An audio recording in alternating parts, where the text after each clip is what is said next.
আসসালামু আলাইকুম। আপনার বর্তমান জীবনে এবং ভবিষ্যতে যে সকল obstacle এবং চ্যালেঞ্জগুলো আসবে, সেই ক্ষেত্রে মোকাবেলা করার সময় যে সকল ডিসিশনগুলো নিবেন তা অবশ্যই যেন ঠান্ডা মাথায় ভেবে-চিন্তে নেওয়া হয়ে থাকে। কেননা একজন মানুষকে ঠিক সহজে তখনই ম্যানিপুলেট করা সম্ভব যখন মানুষটি রাগান্বিত অবস্থায় থাকবে। ঠিক সে সময় মানুষটির মাঝে ভালো এবং খারাপ এ দুটার মাঝে কোনো পার্থক্য বোঝার কমন সেন্স থাকবে না। ঠিক এরকম ব্যাপারই। আপনি যদি আপনার শত্রুকে হারাতে চান, তাহলে ১ম এ তাকে উস্কানি দিতে হবে এবং তাকে মেন্টালি ডিস্ট্রাক্ট করতে হবে।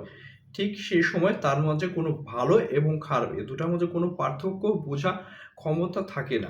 তাই তাকে সে সময় যেকোনো খারাপ কাজটাকে খুব সহজেই করানো সম্ভব। এখন আপনি ডিসিশন নেন। আপনি আপনার লাইফের চরম পর্যায়ে যেকোনো ডিসিশন নেওয়ার সময় আপনি কি ঠান্ডা মাথায় তার ডিসিশন নিতে চান? নাকি রাগান্বিত অবস্থায় নিজের পায়ে নিজে কুড়াল মারতে চান? ব্যাপারটা অবশ্যই ভেবে দেখবেন। আর ভিডিওটি যদি ভালো লেগে থাকে তাহলে আমার YouTube channel talk to mirror অবশ্যই সাবস্ক্রাইব করবেন। ধন্যবাদ।